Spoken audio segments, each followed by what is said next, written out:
Bagaimana hukumnya menggunakan skincare yang belum berlabel halal? Qadarullah, merek skincare tersebut cocok untuk kulit anak. Merek ini juga produk untuk anak bayi. Para jamaah sekalian, sebenarnya ini perkara mudah. Karena hukum asal sesuatu itu boleh. Dalilnya adalah huwallazi khalaqalakum ma fil ardi jami'ah. Dan Allah lah yang menciptakan bagi kalian semua di muka bumi ini, silahkan pakai. Sehingga hukum asal sesuatu itu halal. Kalau ingin bilang haram, mana dalilnya? Itu kaedahnya. Jadi simpel kita ini, mudah dalam agama. Jadi jangan tanya mana dalil halalnya. Ini salah berdalil gini. Nah, adapun sertifikat halal MUI bukan berarti kalau nggak ada sertifikat halalnya terus haram. Bukan. Kalau begini nanti bakso pinggir jalan itu belum ada sertifikat, haram dong. Tempe, tahu gitu ya. Jadi jangan sampai berpikir kalau tidak ada sertifikat halal berarti haram atau syubhat. Enggak. Justru keberadaan sertifikat halal ini adalah sekedar untuk membuat lebih tenang dan meneliti. Itu saja. Sehingga kalau ada kosmetik, lihat aja kandungannya. Kalau kandungan dari skincare tersebut tidak ada yang haram, udah pakai aja, hukum asalnya halal. Boleh, kecuali pas kita baca ternyata kandungannya gelatin dari babi, ya nggak boleh.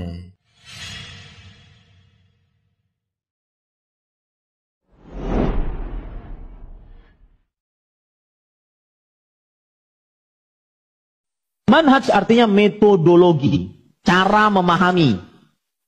Salaf artinya para sahabat, para tabi'in, para tabi'in. Yang generasi terakhirnya wafat pada tahun 281 Hijriah. Abad ketiga Hijriah. Berarti maksud manhaj salaf adalah memahami Al-Quran dan hadis dengan bersandar kepada pemahaman para sahabat, para tabi'in, para tabi'ut tabi'in. Itu namanya manhaj salaf. Adapun dakwah salaf, dakwah artinya mengajak. Mengajak kaum muslimin beragama sesuai dengan para sahabat Nabi radhiyallahu anhum, para tabi'in, para tabi'ut tabi'in yang mengikuti para sahabat dengan baik rahimahumullah. Dan mengapa seorang muslim wajib bermanhaj salaf? Bagaimana dia bisa beragama kalau seandainya dia tidak mencontoh para sahabat? Ali bin Abi Thalib mengatakan radhiyallahu anhu, didik anak kalian dengan 7 kali 3. 7 tahun pertama dengan kelemah lembutan. Kita mengerti itu waktu mainnya mereka. 7 tahun kedua masuk dalam penanaman masalah prinsip. Dari sini boleh kita tegas, tapi nggak boleh keras. Tegas beda. Ini boleh, ini nggak boleh. Itu tegas namanya. Keras itu marah, mukul segala macam, itu jangan. Jangan. Saya sampai ingatkan istri saya, jangan sentuh anak-anak dengan tangan. Saya nggak ridho, nggak boleh. Masih bisa dengan lisan, doakan, rangkul mereka, panggil. Sampai kalau saya datang itu anak-anak pada ngumpul semua di depan saya, karena saya ajak main aja terus. 7 tahun ketiga dari 14 sampai 21 diajak musyawarah. Diajak bermusyawarah. Walaupun musyawarah ini tujuannya hanya untuk melatih dia terbiasa memberikan pendapat, ya. Tetapi tidak harus diterima. Niatnya mendidik untuk supaya dia dewasa. Kata Ali bin Abi Thalib, setelah 21 tahun bebaskan di masyarakat, dia akan jadi pemimpin. Makanya nasihat Nabi Muhammad SAW, suruh cari sohib orang miskin. Cari orang miskin. Bahkan pesan Rasul SAW agar hati kita hidup. Kepada Abu Dzar radhiyallahu anhu, wa ausani bihubbil masakin waddunu minhum. Aku dikasih wasiat supaya aku cinta kepada orang-orang miskin dan dekat sama mereka. Kita kan kadang-kadang nggak suka kalau dekat sama orang miskin. Nanti sekali-kali pinjam uang. Tapi kalau orang kaya kan fulus, kita yang dapat fulus. Itu bisa bikin mati hati antum. Dan kalau antum kumpul sama orang-orang berduit saja, yang hidupnya bermewah-mewahan, yang gak ingat sama Allah, obrolannya tidak akan keluar dari mobil, jam, motor, apalagi perempuan. Pas lama-kelamaan antum mati.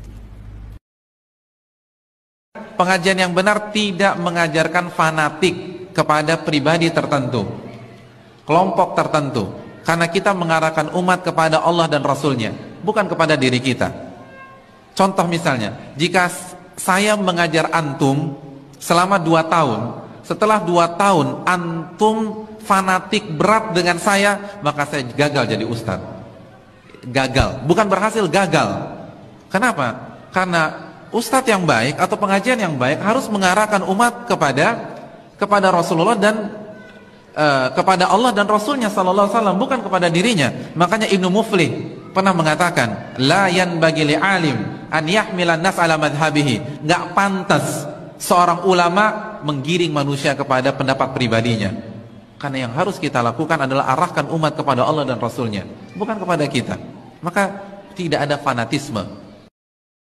Kan diajarkan sama Nabi kita Muhammad sallallahu alaihi wasallam. Kana sallallahu alaihi wasallam yakrahu an-nauma qabla al-isya wal haditha ba'dahu. Rasulullah sallallahu alaihi wasallam itu ndak suka tidur sebelum isya dan ngobrol sesudah isya. Loh Ustaz, katanya Rasulullah SAW itu sebelum tidur bercengkerama, ngobrol ringan sama istrinya. Iya, akan tetapi tidak sampai nopo larut malam. Makanya kata Imam Ibnul Qayyim rahimahullah, waktu yang terbaik untuk tidur adalah awal malam, berarti habis isya. Dan waktu yang paling buruk untuk tidur adalah habis subuh dan habis asar. Dan subhanallah, beberapa tahun yang lalu saya ketemu sama seorang ahli kesehatan, dokter spesialis. Beliau mengatakan di dua waktu itu, habis subuh sama habis asar, itu sel-sel jahat dalam tanda kutip ya, sel-sel berbahaya di dalam tubuh kita sedang berkembang pesat. Tapi kalau pada subuh dan pada asar kita beraktivitas, maka sel-sel itu akan terhalang untuk berkembang. Dan itu ternyata sama Imam Ibnul Qayyim sejak abad 8 Hijriah. Itu sudah disebutkan di dalam kitab beliau. Dan ternyata kita perhatikan tidur Nabi SAW itu nggak pernah ba'da subuh, nggak pernah ba'da asar. Beliau SAW tidurnya ba'da isya. Astaghfirullah wa atubu ilaih. Astaghfirullah wa atubu ilaih. Kira-kira orang yang bertanya, apa yang saya dapatkan kalau saya beristighfar? Yang pertama, akan dicatatkan pahala buat Anda sendiri. Karena istighfar ucapan yang tidak butuh energi banyak, hanya lisan dan bibir kita yang tergerakkan. Yang kedua, saudaraku seiman, istighfar sebab utama datangnya rezeki. Yang ketiga, saudaraku seiman, istighfar sebab masuk ke dalam surga. Yang keempat, istighfar adalah sebab dihapuskannya dosa. Kemudian teman-teman sekalian, selanjutnya adalah yang kelima, istighfar mencegah hukuman dari Allah Subhanahu wa taala. Yang keenam, istighfar sebab diangkatnya derajat. Yang ketujuh, istighfar adalah sebab disucikan hati. Sebab yang kedelapan adalah istighfar sebab memperoleh anak dan keturunan.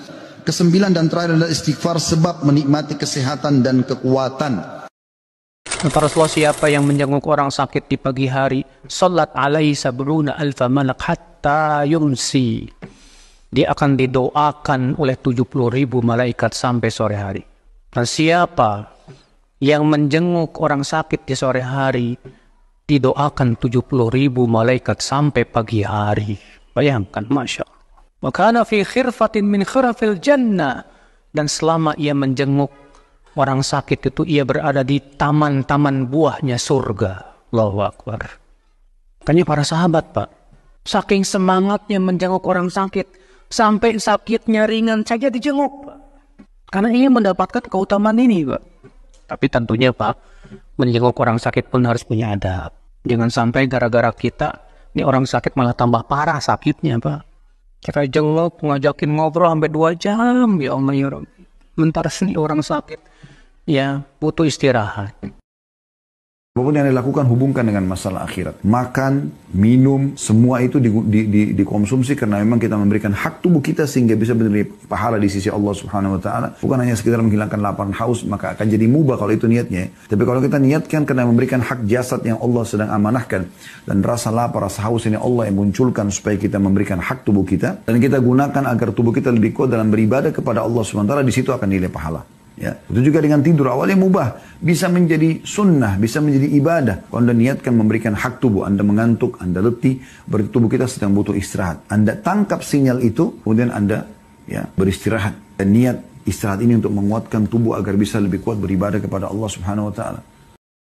Ingat teman-teman sekalian, sehebat apapun antum merekayasa sebuah keadaan, Allah itu lebih hebat. Innahum yakiduna kaida wa akidu kaida Allah bina. Mereka mau mengatur tipu daya. Kata ulama tafsir, orang kafir mengatur tipu daya memerangi Islam, atau orang fasik atau orang buruk mau menipu merekayasa keadaan untuk mengambil hak orang lain. Allah mengatakan, dan aku juga mengatur tipu daya. Katakan kita lihat bagaimana ayat Al-Quran dikatakan dalam surah Fatir ayat 43, A'udzubillahi minasyaitonirrajim wa la yahiqul makrus sayyi'u illa bi ahli. Rencana yang jahat itu tidak akan menimpa selain orang yang merencanakannya sendiri. Berputar-putar dimanapun, sehebat apapun dia mengatur, kembali ke dia nanti akibatnya. Dan orang yang terzalimi pasti dimenangkan oleh Allah SWT dengan caranya Allah. Seorang bisa jadi gara-gara dia maksiat, kelakuan suaminya berubah. Mulai tidak cinta sama dia, mulai kasar sama dia. Jadi seorang laki bermaksiat, akhirnya kelakuan istrinya berubah atau kelakuan anak-anaknya berubah. Dampak maksiat. Oleh karenanya makna istighfar, ya Allah aku mohon kepada Engkau tutup aib-aibku. Yang kedua, jauhkan aku dari dampak maksiat tersebut. Maka sungguh beruntung orang yang banyak istighfar. Kata Nabi SAW, tuba liman wajada fi sahifatihi istighfaran kathiran. Sungguh beruntung orang yang mendapati dalam catatan amalnya banyak istighfar. Sekarang ini ibu-ibu, ya, banyak waktu kita terbuang, bapak-bapak sekalian. Saya kalau di Arab Saudi saya sering lihat ada tulisan imla awqatak bil istighfar. Kita lagi ngantri ada tulisan isi detik-detikmu dengan istighfar.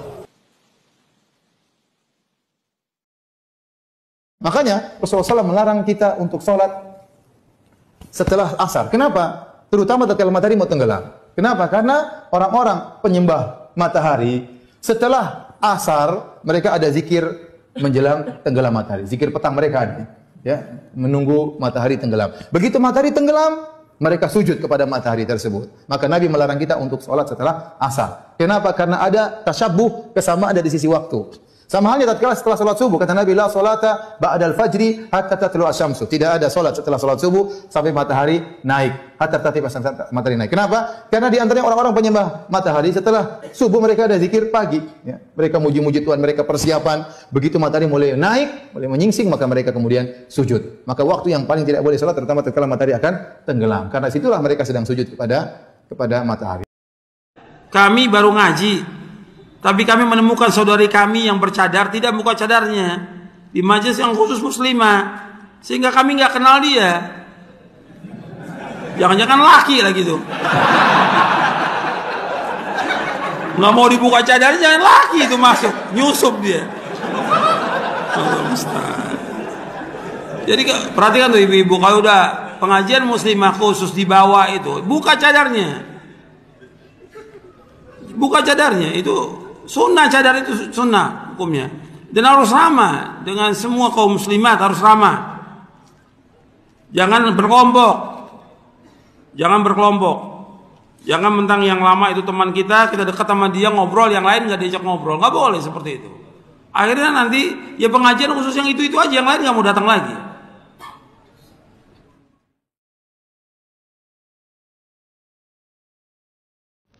Saya pernah membaca satu hadis yang mengatakan akan tertahannya ruh seseorang apabila belum melunasi utang. Mohon penjelasannya. Hadis sahih itu. Riwayat Imam Ahmad, kata Nabi SAW, ruh seorang mukmin tergantung antara langit dan bumi kalau utangnya belum terlunasi. Dalam hadis lain dikatakan di riwayat Bukhari, seorang syahid yang mati syahid terampuni semua kesalahannya kecuali utangnya. Utang memang harus dibayar, makanya hati-hati. Jangan utang kecuali darurat sekali. Dan kalau utang pun niat membayarnya. Kata Nabi SAW, tidak ada seorang pun yang utang lalu dia niat membayarnya kecuali Allah akan mudahkan dia membayarnya, gitu kan? Dan tidak ada seseorang yang utang yang sengaja tidak mau bayar kecuali Allah akan persulit dia untuk membayarnya. Jadi banyaknya jamaah yang hadir di kajian Ustaz, masih banyak yang menolak kebenaran manhaj salaf. Bagaimana tanggapan? Enggak, insyaallah jamaah. Antum suudzon aja. Semua sedang belajar. Kalau kita bicara manhaj salaf, kita bicara sahabat-sahabat Nabi. Siapa yang menolak pemahaman para sahabat Nabi? Siapa yang menolak pemahaman Abu Bakar, tata cara beragama Umar bin Khattab, Utsman bin Affan, Ali bin Abi Thalib, yang kita tahu bahwasanya jaminan masuk surga itu untuk mereka yang mengikuti Rasul SAW dan para sahabat. Hanya ada sebagian orang yang belum paham dan dia terus belajar. Maka tugas kita untuk husnudzon sama orang. Kita pun dulu juga nggak paham. Berapa banyak orang yang jumpa sama dia mengatakan, Ustadz, dulu ana suka mencaci maki Ustadz di sosmed. Ana minta maaf Ustadz. Wallahi sahih. Dia datang jumpain ana, minta maaf. Karena dia nggak ngerti.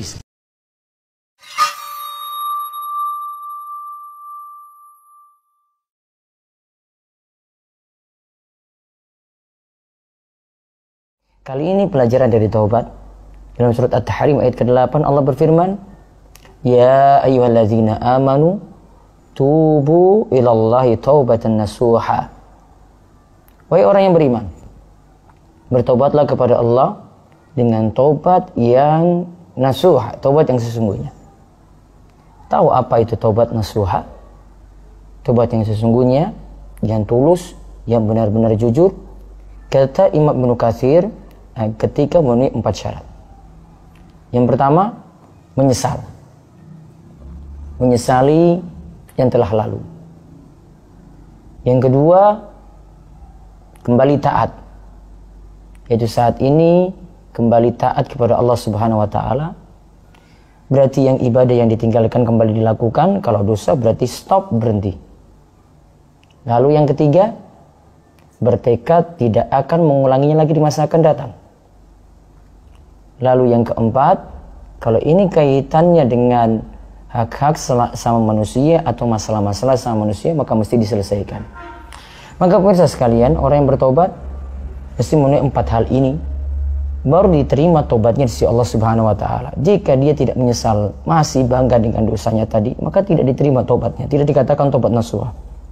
Gitu juga dia masih terus-terusan dengan maksiat atau ketaatan tadi, kewajiban, misalnya sholat yang dia tinggalkan tidak mau dilakukan lagi, maka belum dikatakan bertobat. Lalu bertekad juga, cuma dikatakan bertekad, artinya di masa akan datang dia berusaha untuk meninggalkan dosa yang ada, tidak mengulanginya lagi. Dan penuhilah itu, mudah-mudahan Allah senantiasa beri taufik. Tunggu video selanjutnya. Dan ingat, dalam menuntut ilmu ada metode yang terbukti telah berhasil ditempuh oleh generasi sebelum kita. Antum menuntut ilmu bukan dengan sekedar keinginan, menyukai yang ini, menyukai yang itu, yang ini tidak suka. Bukan. Antum belajar untuk memperbaiki diri kita lahir dan batin. Ikuti metode salaf. Jangan mengikuti yang lain. Ya. Imam Malik bin Anas rahimahullah ta'ala pernah menyatakan pernyataan yang terkenal. Lan yasluha akhiru hadhil ummati illa bima saluhat bihi illa bima saluha bihi awwaluha. Tidak akan baik keadaan umat di akhir zaman kecuali dengan apa yang telah memperbaiki umat di awal ya, di awal umat ini. Diam terhadap kemungkaran, dan kemungkaran yang paling besar adalah kemungkaran orang yang a'immatul mudhillun, yang paling ditakuti oleh Nabi SAW, para imam yang menyesatkan. Tadi surah Ibnu Majah dan disahihkan oleh Syekh Al-Albani rahimahullah ta'ala. Nah, mendiamkan itu dosa besar. Karena apa? Kalau yang bicara orang awam, yang tersesat tak berapa orang. Tapi kalau bicara seorang berilmu, alim, itu luar biasa. Dan dosanya tidak sedikit. Makanya ini termasuk angkarul mungkaran. Oleh sebab itu ketika sebagian ulama seperti Yahya bin Ma'in rahimahullah, yang ahli ilmu jarh wa ta'dil, dia katakan fulan thiqah, fulan la ba'sa bi, fulan kadzab, fulan matruk, dan seterusnya. Ada yang bilang, ya Aba Zakaria, kaifa tatakallam ala unasin rubbama qad hattu rihalahum fil jannah? Bagaimana engkau berbicara tentang orang-orang yang barangkali dia sudah membentangkan tikarnya di surga, sudah menambatkan kendaraannya di surga. Mendapat peringatan itu memang Yahya memang sangat termenung dan menangis, karena ini tanggung jawab besar membicarakan orang. Tapi lalu dia bilang, la yakunu khasamai yaumal qiyamati ahabbu ilayya min ayakuna Rasulullah sallallahu alaihi wasallam khasmih. Kalau dihitung-hitung, mereka semua nanti menuntut saya di akhirat lebih ringan daripada yang menuntut saya nanti adalah Rasulullah sallallahu alaihi wasallam. Kaifa sakatta ya Aba Zakaria? Kenapa engkau diamkan? Orang ini berdusta atas nama Allah dan Rasul, kamu diamkan. Orang ini menyesatkan atas nama Allah dan Rasul, kamu diamkan. Orang ini berbuat melanggaran sunnah, meninggalkan sunnah, menebar bid'ah atas nama Allah dan Rasul, kamu diamkan. Atas nama ini dan seterusnya. Wa wudi'al kitab waji'a bin nabiyyin wasyuhada wa qudiya bainahum bil haqqi wa hum la yuzlamun. Besok itu kitab catatan dibentangkan dan didatangkan para saksi dan para nabi. Hari itu diputuskan keputusan yang hak.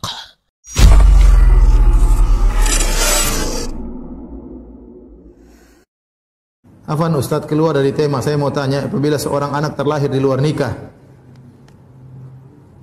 sudah lahir tapi saat umurnya 2 minggu orang tuanya baru menikah secara sah. Pertanyaannya, apakah pernikahannya anaknya tetap sah bila diwalikan dengan ayahnya? Tidak ya, karena sudah lahir. Kalau masih dalam perut masih ada khilaf ya. Tapi kalau sudah lahir baru dia nikah, berarti anak sudah bukan anaknya ya. Bukan anaknya, maka kalau dia menikah harus dengan wali hakim, kalau itu anak perempuan. Iparmu itu bukan mahrammu. Tidak boleh kau tabarruj depan dia. Tidak boleh kau buka jilbab depan dia. Tidak boleh kau bersentuhan dengan dia. Tidak boleh kau berduaan dengan dia. Itu ikhtilat. Jangan merasa aman. Apakah kita merasa aman dengan diri kita sementara Rasulullah mengatakan alhamul maut? Ipar itu adalah kematian dan kehancuran. Apakah kita merasa aman dengan sesuatu yang Rasulullah SAW tidak merasa aman? Tidak boleh. Bagi seorang wanita bermudah-mudahan seperti itu. Sebaliknya pun begitu. Tidak boleh bagi laki-laki bercampur baur dengan adik iparnya. Yang perempuan juga, adik istri yang perempuan. Seolah-olah adik istri adalah adik dia. Sehingga mandi, keluar kamar mandi dengan seanduknya depan suami kakaknya. Mengatakan itu suami kakak. Nggak boleh. Jangan biarkan syaitan menyusup ke dalam hati. Tidak boleh. Kata Rasulullah SAW, siapa yang mengatakan jazakallah khairan faqad ablagha fis sana, maka dia telah bersungguh-sungguh dalam mendoakan. Maka jangan menyepelekan doa jazakallahu khairan ya. Jadi apapun orang bantu kita bilang apa? Jazakallah khairan. Enggak usah rubah-rubah, jangan bilang jazakallah. Ada yang bilang jazakallah khairan, yang enggak ada. Jazakallah itu semoga Allah memberi balasan. Balasan apa ya, akhi? Khairan. Lengkap ngomongnya, jazakallahu khairan. Ya. Tidak usah kita bilang jazakallah alfa khairin. Ada yang tambah lagi, semoga Allah membalas 1000 kebaikan. Tidak. Khairan sendiri itu datang dalam bentuk nakirah li tafkhim. Dalam kaidah bahasa menunjukkan khairan yang dimaksud adalah kebaikan yang besar. Maka kita jawab seperti kata Nabi, jazakallahu apa? Khairan. Siapapun.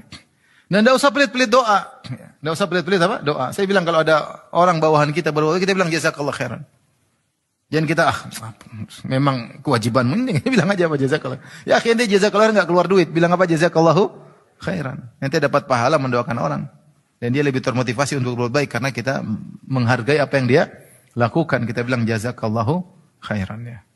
Sebagian orang dibantu, ini akhlak yang buruk. Dibantu tapi dia tidak ingin merasa punya hutang budi. Dibantu dia diam aja. Nggak ada jazakallah khairan, nggak ada apa-apanya, nggak ada syukron, kayak diam aja. Dia tidak ingin punya hutang budi sama orang, tapi dia ambil bantuan itu. Ya. Kalau kau tidak ingin hutang budi, jangan usah terima. Tapi kalau kau terima, kau punya kewajiban untuk bilang apa? Jazakallahu khairan, atau balas dengan kebaikan. Hendaknya kamu cerdas untuk akhiratmu sebagaimana kamu cerdas untuk duniamu.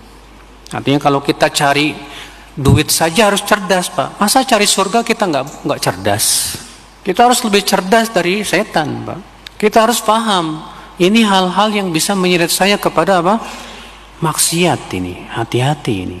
Makanya setiap kita, ya, langkah-langkah iblis ini bisa kita patahkan dengan cara apa? Muhasabah. Di 2 tempat, kata Ibnu Qayyim rahimahullah. Yang pertama muhasabah sebelum beramal. Dengan cara apa? Tanya, yang saya mau lakukan ini diridhoi Allah apa enggak? Ya, mendatangkan keridhaan Ar-Rahman atau tidak? Kalau kira-kira wah ini kayaknya ini bikin lalai ini, jangan, hati-hati. Ya. Makanya sebagian salaf dahulu mereka meninggalkan yang mubah, takut jatuh kepada yang haram. Kalau ternyata yang mubah ini malah menjerumuskan kepada yang haram, mereka tinggalkan, nggak mau. Saking kehati-hatiannya mereka, subhanallah. Yang kedua yaitu muhasabah setelah beramal, dengan kita mengoreksi amal kita, perbuatan kita. Bismillah, insya Allah di sini kita akan mempraktekkan cara mandi janabah, mandi junub atau mandi wajib sesuai dengan tuntunan Nabi SAW, insyaallah ya. Mari kita perhatikan, pelajari sama-sama, mudah-mudahan bermanfaat. Ya, kita mulai dari mencuci kedua telapak tangan sebanyak 3 kali.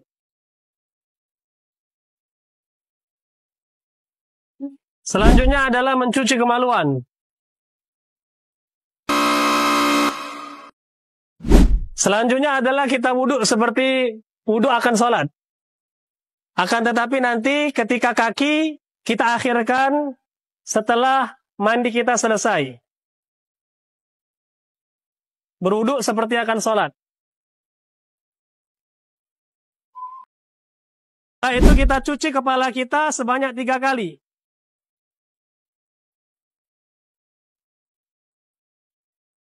Diratakan sehingga semua air terkena kepala kita.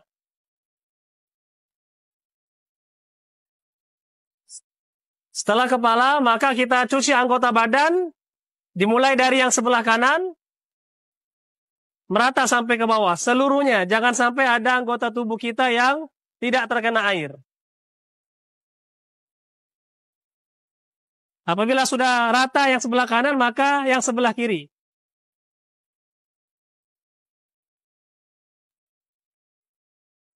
Teman-teman, untuk diperhatikan nanti kalau mandinya di rumah, buka aja bajunya ya. Karena supaya airnya terkena di seluruh tubuh kita. Ini sudah selesai, terakhir kita cuci kedua kaki kita yang tadi diakhirkan.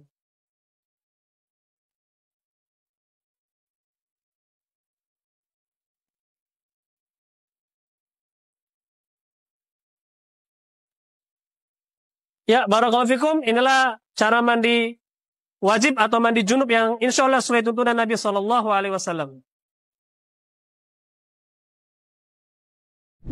Dalam la ilaha illallah terkandung kewajiban menyalahkan semua yang disembah selain Allah. Kalau begitu jemaah sekalian, di dalam la ilaha illallah terkandung kewajiban menyalahkan semua agama selain Islam. Sebagian orang liberal, mereka membuat sebuah framing yang suka menyalahkan itu Salafi Wahabi katanya. Padahal ini adalah ajaran seluruh ulama Islam. Berikut saya nukilkan ijma ulama. Imam Ibnu Hazm rahimahullahu ta'ala sebagaimana dalam Al-Fisal mengatakan, wahumul Yahud wan Nasara wahum kuffarun bila khilafin min ahadin minal ummah. Mereka Yahudi dan Nasrani tidak ada perbedaan pendapat ulama bahwa mereka adalah orang-orang kafir. Kita mau buka di buku dari mazhab manapun, seluruh ulama berpendapat demikian. Non muslim itu kafir, selain kaum muslimin adalah orang-orang kafir. Tidak ada perbedaan pendapat. Sehingga permasalahan ini kata para ulama masuk dalam maklum minad din bid darurah. Sesuatu yang diketahui pasti bagian dari ajaran agama. Mengingkari maklum minaddin bidarurah adalah pembatal keislaman. Sehingga ini termasuk yang disepakati ulama, tidak ada perbedaan pendapat dari seluruh madhab. Tapi subhanallah, sesuatu yang disepakati ulama oleh orang-orang liberal masih mau di-framing seakan-akan ini ajaran baru, ajarannya Salafi Wahabi. Kemudian perhatikan lanjutan penukilan ijma, kata Ibnu Hazm rahimahullah, wa man ankara kufrahum wala khilafa min ahadin minal ummah fi kufrihi wa khurujihi anil Islam. Dan barang siapa tidak mengkafirkan Yahudi dan Nasrani, maka tidak ada perbedaan pendapat umat ini bahwa dia menjadi kafir dan keluar dari Islam. Jadi ini dua kesepakatan ulama, tidak ada perbedaan pendapat. Non muslim itu kafir, ini yang pertama. Yang kedua, yang tidak mengkafirkan mereka juga menjadi kafir. Oleh karena itu Imam Nawawi rahimahullah di dalam Raudhatut Talibin mengatakan, termasuk kekafiran at-ta'liq bi amrin mustaqbal, orang yang mengucapkan kata-kata yang menggantung ke qaulihi, seperti kalau dia mengatakan in halaka mali aw waladi tahawwattu aw tanassartu, kalau hartaku musnah atau anakku wafat, aku akan masuk agama Yahudi atau masuk agama Nasrani. Kata beliau, ini termasuk kekufuran. Belum dia masuk ke Yahudi atau Nasrani, dia sudah kafir. Kenapa? Karena itu menunjukkan dia membenarkan Yahudi dan Nasrani. Dalam hatinya berarti dia tidak menyalahkan Yahudi dan Nasrani. Nasrani. Sampai kata beliau, hatta law sa'alahu kafirun yuridul Islam ayyulaqinahu kalimat tauhid falam yaf'al au asyara alaihi bi an la yuslim au ala muslimin bi an yartadda fahuwa kafirun. Apabila ada orang kafir ingin masuk Islam dan memintanya untuk mengajarkan kalimat tauhid tapi dia nggak mau lakukan, atau dia memberi isyarat kepada orang kafir ini, sudahlah nggak perlu masuk Islam, agama kamu sudah benar, atau dia membolehkan orang muslim menjadi murtad, fahuwa kafirun, maka dia menjadi kafir. Imam Nawawi rahimahullah adalah termasuk rujukan utama dalam mazhab Syafi'i. Jadi ini bukan ajaran baru, bukan ajaran Salafi Wahabi, bukan. Ini adalah ajaran yang disepakati oleh ulama Islam sejak dahulu, bahwa non muslim itu kafir. Bukan sekedar salah, ini kesalahan terbesar. Jamaah sekalian, orang-orang musyrik di dunia ini tidak menyalahkan peribadahan kepada selain Allah. Begitu pula orang-orang liberal tidak menyalahkan orang yang menyembah kepada selain Allah. Tapi Allah mengabarkan kepada kita, kelak di hari kiamat mereka semua bertobat. Falamma ra'au ba'sana qalu amanna billahi wahdah. Tatkala mereka melihat azab kami, mereka pun berkata, kami beriman kepada Allah yang satu saja. Wa kafarna bima kunna bihi musyrikin. Dan kami ingkari, kami salahkan Tuhan-Tuhan yang dulu kami persekutukan dengan Allah. Beda sekali dengan kalimat-kalimat mereka ketika di dunia. Kata mereka, janganlah saling menyalahkan. Silahkan Anda meyakini apa yang Anda yakini, tapi jangan menyalahkan orang lain. Nanti Anda jadi Salafi Wahabi. Itu kalimat mereka ketika di dunia. Namun Allah mengabarkan kepada kita, semua orang-orang musyrik itu ikut menyalah-nyalahkan peribadahan kepada selain Allah. Artinya mereka taubat. Wa kafarna bima kunna bihi musyrikin. Kami salahkan, kami ingkari semua yang kami sembah selain Allah dahulu. Namun Allah menegaskan, falam yaku yanfa'uhum imanuhum lamma ra'au ba'sana. Tidaklah bermanfaat iman mereka tatkala mereka telah melihat azab kami. Al-Amwah menemani ibadahmu juga hijrahmu. Sahih, siapa yang mengubah patokan tanah, maka dia akan dibebankan sejumlah tanah itu, seukuran tanah itu, ditambah dengan 7 lapis ke dalam tanah, ke bumi, dipikulkan di pundaknya pada hari kiamat. Jadi kalau misal dia ambil, anggaplah tanah seperti ukuran ruko 4 atau 5 kali 16, diambil sampai 1 meter saja, patoknya dipindahin 1 meter, tapi 1 kali 16, berarti 16 meter. 16 meter tanah ditambah dengan 7 lapis ke bumi, dengan batu-batunya, dengan tambangnya, dengan airnya, segala macam, dibebankan di pundaknya pada hari kiamat. Ini sebelum masuk neraka, siksaan di mahsyar, sebagaimana disebutkan dalam hadis. Jadi untuk apa ini teman-teman sekalian? Ini orang-orang yang masih berpikir untuk mengambil hak warisnya keluarganya. Untuk antum tidur butuh 1 kali 2 meter. Untuk apa ambil tanah 1 hektar? Untuk guling-guling di situ? Enggak ada gunanya. Baik untuk jual, dapat duit sekian miliar. Itu sekian miliar jadi penyakit, bahaya. Memakan harta haram berbahaya, menambah penyakit. Dan sudah pernah saya jelaskan, jangan lupa kaidah penting teman-teman sekalian. Dosa yang dilakukan hukumannya lebih berat daripada perbuatan. Buat nota palsu 1 juta, nanti Allah akan ambil dari kita 100 juta. Allah buat kita sakit, masuk rumah sakit, biayanya 100 juta. Ternyata efek dari curi 1 juta nota palsu di kantor. Hati-hati ini ya. Judul full kajian di YouTube.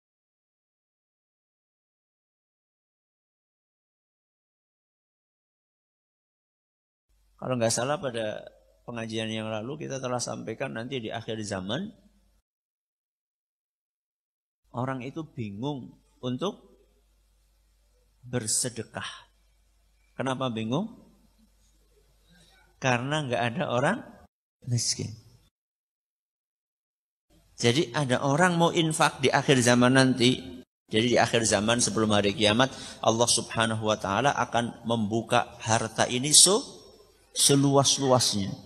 Dunia ini akan dibuka seluas-luasnya, harta akan Allah turunkan sebanyak-banyaknya, sehingga semua orang kaya.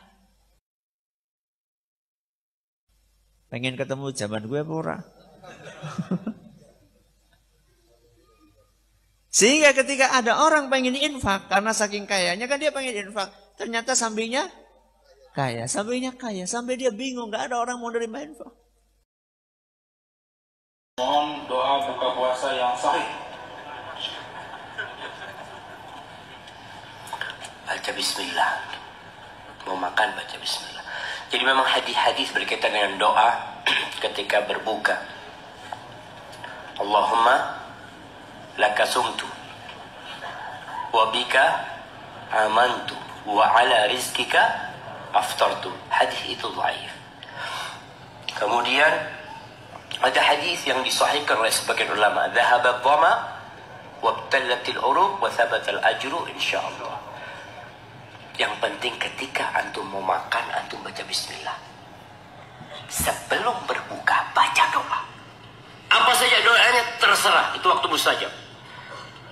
Jadi ketika antum mau membaca Dhahabat Dhama, Syekh Utsaimin mengatakan iya, Dhahabat Dhama itu dibaca ketika antum memang sedang berpuasa di hari yang terik panas sehingga antum kehausan. Ketika antum minum, ya Allah, haus itu hilang ya Allah. Urat-urat leher itu udah basah dengan air dan semoga pahala itu ditetapkan. Seperti itu. Wallahu a'lam. Itu yang Anda ketahui. Nah. Teman-teman sekalian, gelar haji dan hajjah ini hapus saja. Jangan lagi dipelintir ini. Fatwa menyesatkan Khalid Basalamah. Saya cuma bilang tinggalkan. Kenapa ditinggalkan? Karena itu nanti bisa jadi riya. Berapa banyak sahabat yang pergi haji teman-teman? Ada pernah antum dengar Haji Abu Bakar, Haji Umar, Haji Ali, Haji Utsman? Kan bisa dinukil kan? Kenapa mereka tidak ada yang pakai haji? Semuanya pergi haji kok. Nabi SAW lebih berhak, Haji Muhammad mestinya. Saya cuma berikan saran, karena ini bahaya. Pertama tidak ada di zaman Nabi SAW. Yang kedua juga memang bisa membawa pada riya. Oh Pak Haji, oh Ibu Hajjah, kan jadi masalah. Dan yang jadi masalah, banyak orang menunggangi gelar ini teman-teman, tiba-tiba menjadi alim. Dari mana disulap ini tiba-tiba jadi alim? 40 hari pergi haji, tidak pernah belajar agama, sana pulang tiba-tiba jadi ustadz atau kiai. Pak Haji, sholat nggak disebut Pak sholat, zakat nggak disebut Pak zakat. Sama dia keluarkan juga sholatnya, dia keluarkan zakatnya, dan dia mengerjakan sholat. Sama juga ibadah, haji, umrah, sholat, zakat sama. Kenapa ini pakai haji, ini nggak pakai sholat, nggak pakai zakat? Soal haji kita serahkan kepada Allah, mudah diterima oleh Allah. Tapi jangan kita berbangga bahwa kita sudah haji atau umrah atau yang lainnya. Kita mohon selalu kepada Allah agar amal kita diterima oleh Allah SWT. Orang yang beriman itu hatinya apa? Wa qulubuhum wajilatun. Hatinya takut, ingin amal-amalnya diterima oleh Allah. Dia takut tidak diterima. Permainan yang masukkan koin lalu ngambil hadiah, itu judi. Kenapa? Karena uangmu pasti keluar, tapi belum tentu barang kau dapatkan. Belum tentu barang kau dapatkan berarti untung ruginya nggak jelas. Itu judi namanya. Kalau seandainya kau dapat barang yang murah, kau rugi. Kalau seandainya kau nggak dapat barang sama sekali, lebih rugi lagi. Kalau kau dapat barang yang bagus, kau untung, tapi rugi itu pasti ada. Maka bentuk seperti itu, atau seperti tadi kalau barang yang koin ya, yang apa dia mengambil boneka, mengambil kue, mengambil mainan, itu judi. Atau seperti dia masukkan koin, tiba-tiba bola jatuh tapi nggak tahu bola jatuh ini kemana. Kalau dia bola jatuh ke angka tertentu, tiba-tiba angka itu mengeluarkan 1000 atau mengeluarkan 100 kertas. Kalau dia jatuh ke tempat yang lain mengeluarkan 50 kertas. 50 kupon. Nanti kupon ini kalau sudah berangka 120 dia tukar dengan mainan. Ini pun judi. Kenapa? Karena di situ dia nggak tahu ini bola mau jatuh kemana, dan dia mengeluarkan uang dengan sesuatu yang tidak tahu untuk apa uang itu. Untung dan ruginya nggak pasti. Itu namanya judi. Ini perbuatan judi yang haram.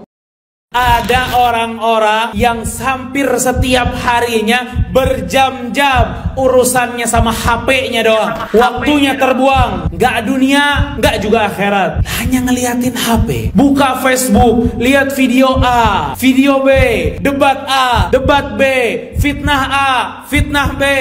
Lihat semua video, sampai video porno juga dilihat. Mata'ud dunya qalil. قل متاع الدنيا قليل والآخرة خير لمن اتقى ولا تظلمون فتيلا.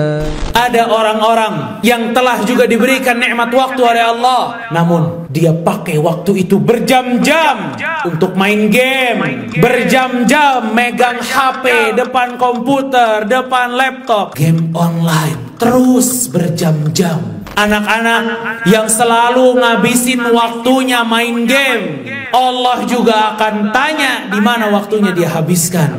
An syababih, Allah bakal pertanyakan tentang waktu mudanya. Saat orang tuanya nunggu baktinya di rumah, orang tuanya nunggu manfaat anaknya, orang tuanya nunggu prestasi anaknya, namun anaknya menghabiskan waktunya dengan main game. Wala dunia wala akhirat. Gak bermanfaat untuk orang tua, gak bermanfaat untuk dirinya. Waktu ini berjalan, namun Anda tetap diam. Ingat, waktu Anda, hidup Anda. Mungkin juga bapak-bapak ngelihat miris. Pada saat yang banyak ngabisin waktu ngegame online itu, justru orang-orang yang jenggotnya banyak, warna putih, anaknya banyak, ada istrinya, ada keluarganya, namun dia habiskan waktunya main game. La ilaha illallah. Dia lupa bahwa ada anak yang juga ingin diajak main sama dirinya. Dia lupa bahwa di rumah ada istri yang menunggu kasih sayangnya, yang mau curhat sama dirinya. Dia lupa waktu itu mahal. Waktu ini pemberian yang gak bisa dikembalikan bapak-bapak sekalian. Kalau udah berlalu, dia akan berlalu jauh. Waktu Anda, hidup Anda. Waktu Anda, hidup Anda. Kemana Anda mau bawa hidup ini? Kalau kita gak mampu memanfaatkan waktu yang telah diberikan oleh Allah. Kalau kita gak mampu memanfaatkan waktu yang telah diberikan oleh Allah. Antum jangan mimpi mau rajin baca Quran apalagi hafal Quran kalau masih dengar musik. Jangan. Tutup udah. Dan tutup ini ditutup ya. Ditutup itu dalam arti kata berhenti. Udah nggak ada lagi sudah. Hapus memang. Jangan, saya bilang ingat waktu itu hari, kalau misalnya tembok rumah kita jebol, jangan masuk angin, jangan cuma pakai selimut. Bisa terbuka selimutnya. Gitu. Memang tutup tembok itu. Tutup udah nggak usah, sudah selesai. Saya nggak mau lagi. Baru bisa, baru aman tuh. Gitu kan. Baru aman. Dan ibadah itu teman-teman sekalian makin dijaga, makin kental, maka makin kuat dia. Kata ulama dikasih gambaran, orang kalau baru ibadah, ibaratnya imannya itu seperti kayu-kayu, tembok kayu. Dan setan-setan ini ular. Dia masih bisa mematok kalau masih kayu. Kalau dia patok, lama-lama jebol tembok kayu itu. Tapi kalau kita mulai beribadah lebih kuat, maka diganti dengan batu bata dan semen. Mulai kesusahan dia untuk mematoknya, gitu kan? Ajaran tarekat, ajaran tasawuf, Islam nggak pernah mengajarkan. Nabi nggak pernah mengajarkan. Kemudian dibagi lagi, ini ada tarekat, ada syariat, ada hakikat, ada ma'rifat. Nggak ada dari Nabi SAW. Nggak ada dari sahabat. Ini sesuatu yang muhdats, yang baru dalam agama, yang Nabi nggak contohkan. Nggak ada tarekat, syariat, hakikat, ma'rifat. Maka kata para ulama dalam tasawuf itu awalnya bid'ah dan akhirnya zindiq. Awalnya bid'ah karena Nabi nggak contohkan, sesuatu yang baru dalam agama, akhirnya zindik.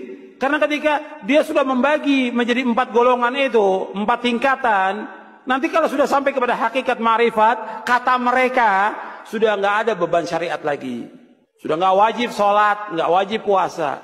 Apa benar begitu dalam Islam? Nggak benar. Sekarang orang yang paling mulia dari seluruh manusia siapa? Rasulullah SAW. Nabi tetap sholat sampai. Nabi SAW mengingatkan kita tentang ipar. Banyak orang, maaf ini sekalian saya ingatkan di Indonesia, karena kakak ipar, adik ipar dianggap seperti saudaranya sendiri. Maka kadang-kadang ada kakak iparnya yang perempuan dibonceng naik motor dengan adik iparnya laki-laki. Gimana caranya? Ini bukan mahram. Atau seorang laki-laki menitipkan istrinya pada saudaranya laki-laki. Bujang lagi. Mana bisa? Ada sahabat mengatakan, ya Rasulullah, walhamu, ma balul hamu, apa hukumnya kalau ipar? Hamu itu ipar. Apa kata Nabi? Alhamul maut. Ipar itu justru kematian. Bayangkan kalau seseorang, adik iparnya, adiknya dia selingkuh dengan istrinya dia. Nah, dia mau marah bagaimana nih? Ini istrinya, ini adiknya. Bahaya sekali. Makanya ipar pun hati-hati. Tetap berlaku padanya hukum-hukum bukan mahram. Dan kalau cerai dengan saudara kita atau meninggal bisa dinikahi. Bisa teman-teman buka surah Hud, surah nomor 11 ayat 117. Ini janji-janji Allah yang pasti. Kalau kita patuh kepada Allah, tidak mungkin datang bencana. Bunyi ayatnya, wa maka rabbuka liyuhlikal qura bidzulmin wa ahluha muslihun. Dan Tuhanmu hai Muhammad tidak akan pernah membinasakan negeri-negeri secara zalim. Gak mungkin datang itu bencana yang merata secara zalim, gak mungkin. Tanpa sebab gak mungkin. Sedang penduduknya adalah orang-orang yang berbuat kebaikan. Jadi sangat normal kalau seorang pemimpin satu wilayah mengingatkan masyarakatnya, jangan buat dosa, karena ini bahaya. Kalau datang musibahnya, ujiannya, bencananya akan merata. Begitu juga dalam surah Al-Qasas, surah nomor 28 ayat 59. Saya bacakan, wa ma kana rabbuka muhlikal qura hatta yab'atsa fi ummiha rasulan yatlu 'alaihim ayatina. Wa ma kunna muhlikil qura illa wa ahluha zalimun. Hai Muhammad, enggak mungkin Tuhanmu membinasakan kota-kota dengan banjir, dengan longsor, dengan tsunami sebelum dia mengutus kota itu seorang rasul yang membacakan ayat-ayat kami kepada mereka. Ini sudah peraturan Allah dari turunnya Al-Quran, bahkan sebelumnya pun seperti itu. Dan tidak akan pernah kami membinasakan kota-kota kecuali penduduknya dalam keadaan melakukan kezaliman. Yang engkau nikahin bukan bidadari. Yang kau nikahin seorang wanita yang tercipta dari tulang rusuk yang bengkok, kata Nabi SAW. Lalu apa yang harus dilakukan seorang suami? Allah mengatakan wa'ashiruhunna bil ma'ruf. Pergaulilah istri-istri kalian dengan cara yang patut, dengan cara yang baik. Fa in karihtumuhunna. Kalau engkau benci sama istrimu, apa yang harus dilakukan seorang suami ketika benci sama perilaku istrinya? Dia ceraikan istrinya, dia usir istrinya, dia pukul istrinya? La. Allah katakan fa'asa an takrahu syai'an wa yaj'alallahu fihi khairan katsira. Kata Allah, bisa jadi yang kau benci, di balik itu ada banyak kebaikan yang Allah sediakan di sana. Maka lihatlah kepada kelebihan istrimu. Kata Nabi SAW, la yafraq mu'minun mu'minah. Nggak boleh seorang lelaki yang beriman, suami beriman, membenci istri yang beriman. Pandangan mata yang terbiasa cemburu dengan apa yang Allah berikan kepada orang lain, ini hasad, ini penyakit hati, harus dihilangkan. Kata Nabi SAW, hati-hati kalian dengan iri kepada orang lain, karena sesungguhnya iri itu bisa menghanguskan pahala sebagaimana api menghanguskan kayu bakar. Tidak boleh iri teman-teman. Allah berikan orang ini lebih tampan, lebih pintar, lebih kaya, lebih putih, apalah semua kelebihan dia, ya sudah, kuasa Allah SWT. Tapi itu tidak mengurangi kita, gak ada hubungannya. Walaupun dia punya kelebihan, tidak ada hubungannya sama kita. Berapa banyak kita temukan orang subhanallah punya kekurangan fisik tapi menikah juga, punya keturunan, gitu kan? Jalan kehidupannya. Maka harus belajar untuk tidak boleh hasut dengan apa yang dimiliki oleh orang lain.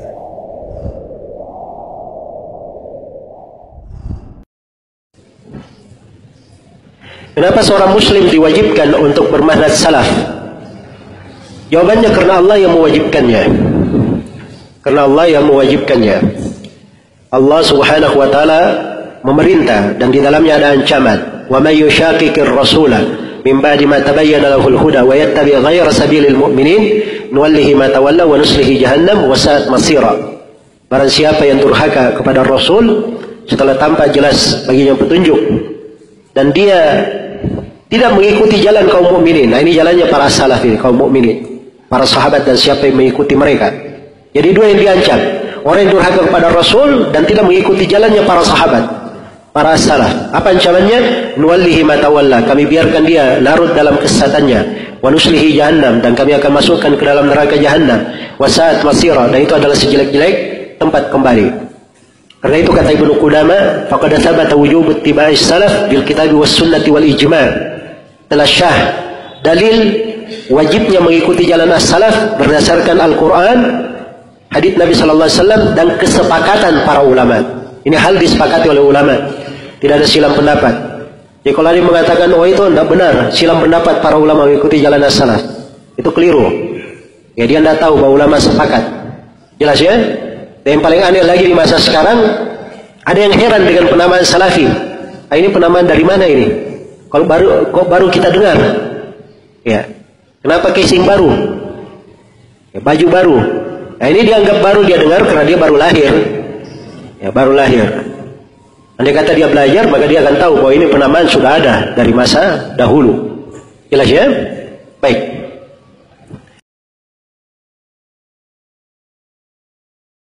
Al-Hafidz Ibnu Hajar Al-Asqalani, beliau melanjutkan pembahasan berikutnya tentang puasa-puasa yang dilarang.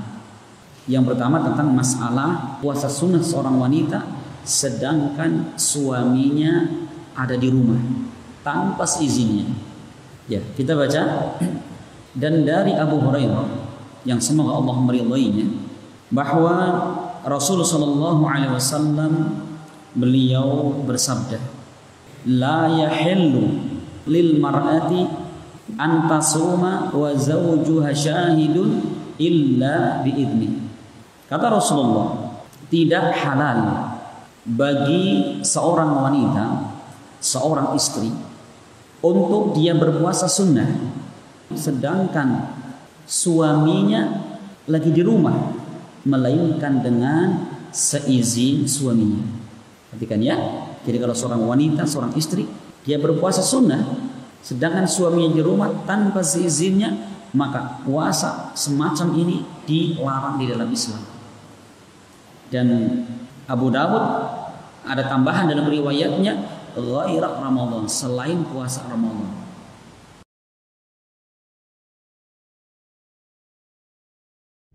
Puasa yang hakiki itu adalah puasa yang mengantarkan kita untuk bertobat kepada Allah, dan puasa yang mencegah kita dari perbuatan dosa. Dalam hadis qudsi yang diriwayatkan Imam Ahmad dari sahabat Jabir radhiyallahu anhu, Rasulullah sallallahu alaihi wasallam bersabda, qala rabbuna azza wa jalla, Rabb kita azza wa jalla berfirman, as-siyamu junnah yastajinnu bihal abdu minan nar wa huwa li wa ana ajzi bihi. Puasa itu adalah perisai yang dengannya hamba akan membentengi dirinya dari api neraka, dan puasa itu untukku, akulah yang akan membalasnya. Tapi ketahuilah, puasa tidak akan menjadi perisai dari api neraka sampai kita jadikan puasa sebagai perisai dari perbuatan dosa. Sebagaimana dalam hadis Al-Bukhari dan Muslim dari Abu Hurairah radhiyallahu anhu, Rasulullah sallallahu alaihi wasallam bersabda, "Was-siyamu junnah." Puasa itu adalah perisai. "Wa idza kana yaumu shaumi ahadikum fala yarfuth wa la yaskhab wa la yajhal." Maka apabila hari di mana kamu berpuasa, janganlah berkata-kata kotor, janganlah berteriak-teriak, janganlah melakukan kejahilan, perbuatan-perbuatan yang tidak berdasarkan petunjuk Allah dan Rasulnya. Fa in syatamahu ahadun aw qatalahu falyakul inni shaimun. Kalau ada orang yang mencaci atau mengajaknya bertengkar, maka hendaklah mengatakan saya sedang berpuasa. Artinya apa? Dia tahan emosinya, dia tidak mau bertengkar. Maka puasa melatih kita untuk bersabar, sehingga ketika kita sudah tidak puasa, kita sudah terbiasa untuk bersabar. Ini hakikat puasa. Kata Imam Ibnu Qayyim rahimahullah, was-shaim huwallazi shamat jawarihuhu anil athami wa lisanuhu anil kadhib wal fuhshi wa qawliz zur wa batnuhu anit ta'ami wasyarabi wa farjuhu anir rafas. Orang yang berpuasa itu adalah orang yang anggota tubuhnya berpuasa dari dosa-dosa, dan lisannya berpuasa dari dusta, ucapan yang keji dan ucapan yang haram. Perutnya berpuasa dari makanan dan minuman, kemaluannya berpuasa dari berhubungan suami istri. Adapun puasa tapi masih saja menggibah, masih saja mencaci maki orang, menceritakan kejelekan-kejelekan orang, atau melakukan yang haram, pekerjaannya haram, makanannya haram, maka tidak ada gunanya dia puasa. Maksudnya dia tidak dapat pahala dari puasanya tersebut. Sebagaimana dalam hadis yang diriwayatkan Al-Bukhari dari sahabat yang mulia Abu Hurairah radhiyallahu anhu, Rasulullah sallallahu alaihi wasallam bersabda, "Man lam yada' qaula zur wal amala bih, falaysa lillahi hajah fi an yada'a ta'amahu wa syarabahu." Barang siapa yang tidak meninggalkan ucapan yang haram dan perbuatan yang haram, maka Allah tidak butuh dia meninggalkan makan dan minumnya. Artinya percuma dia berpuasa, dia kehilangan pahala puasa.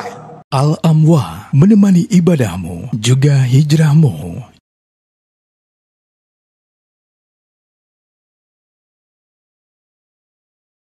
Assalamualaikum warahmatullahi wabarakatuh. Waalaikumsalam warahmatullahi wabarakatuh.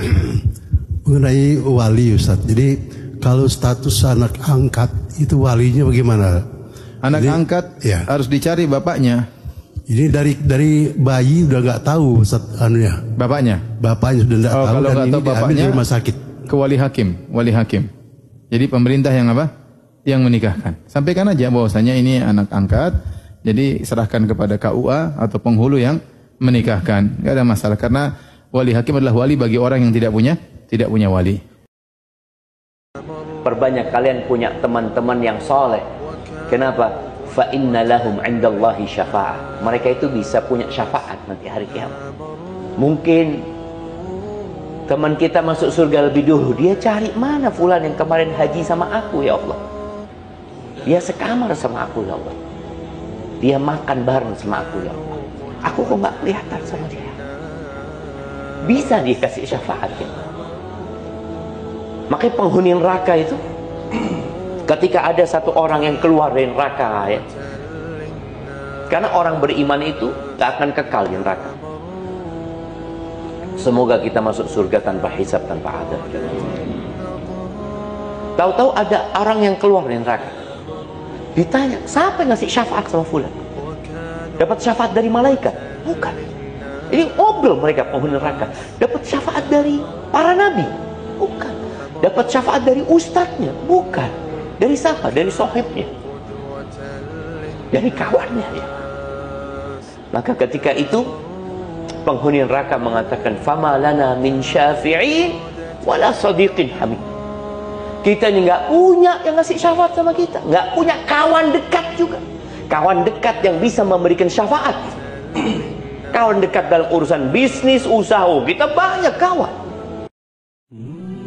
Rasul SAW bersabda, Raka'atul fajr khairun minad dunya wa ma fiha. 2 rakaat sebelum subuh itu lebih baik dari dunia dan isinya. Kita pernah nyesel enggak bangun telat? Ada sebagian orang yang 20 tahun enggak pernah sholat 2 rakaat sebelum subuh. Dunia dan isinya enggak pernah dia raih. Dia hanya meraih 20 juta, 30 juta, 100 juta. Nih 2 rakaat sebelum subuh lebih baik dari dunia dan isi. Antum enggak mau. Enggak mau karena enggak paham.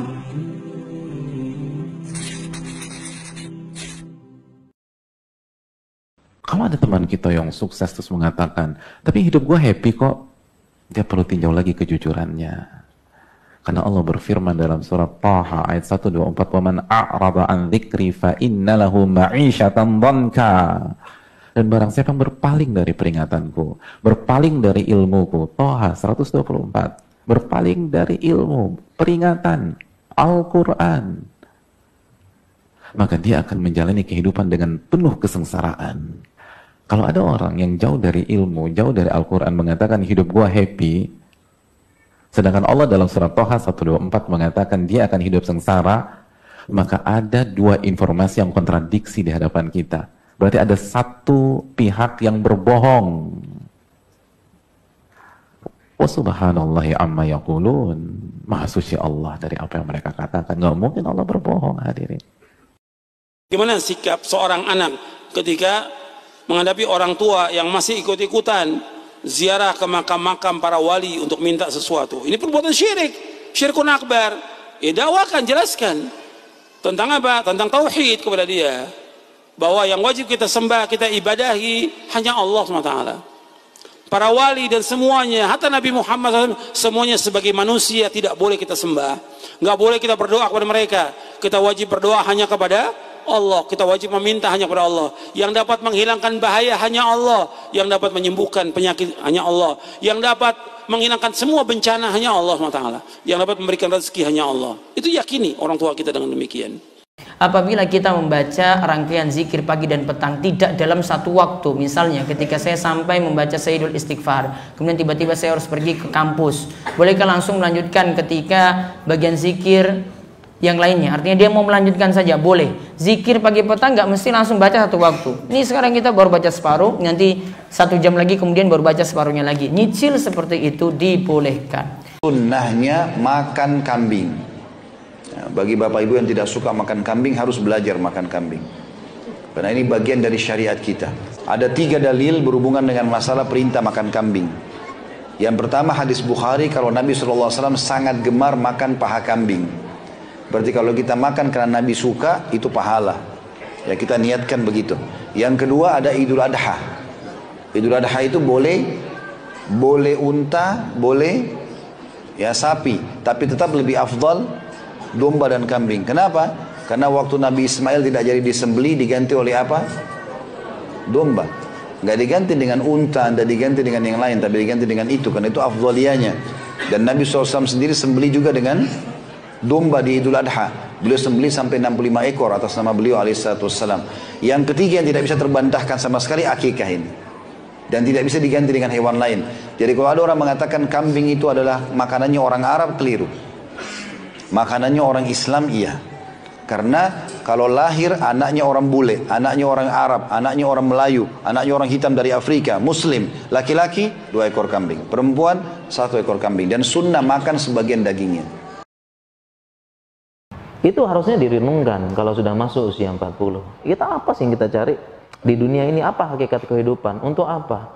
Dan sekiranya nanti aku ketika berjuang nyari uang, aku kumpulkan lagi, mungkin kurang mobil 2, pengen 3, rumah pun kurang, aku pengen villa lagi, aku dapat passive income tapi kurang, pengennya yang banyak supaya nanti masa tua lebih bahagia lagi. Dan mungkin koleksi tanah kurang, aku pengen jadi tuan tanah, kerja lebih keras lagi, lembur lagi dan sebagainya. Kemudian sedang asik-asiknya mengincar dunia, tahu-taunya mati mendadak. Nabi SAW bersabda, min amaratis sa'ah ayyadhara mautu fuja'ah. Nabi SAW bersabda, di antara tanda akhir zaman munculnya kematian mendadak. Dan ini diaminkan oleh ilmu kedokteran dan studi epidemiologi. Di zaman kita banyak muncul kematian mendadak akibat meningkatnya penyakit cerebrovaskular, serangan jantung dan stroke.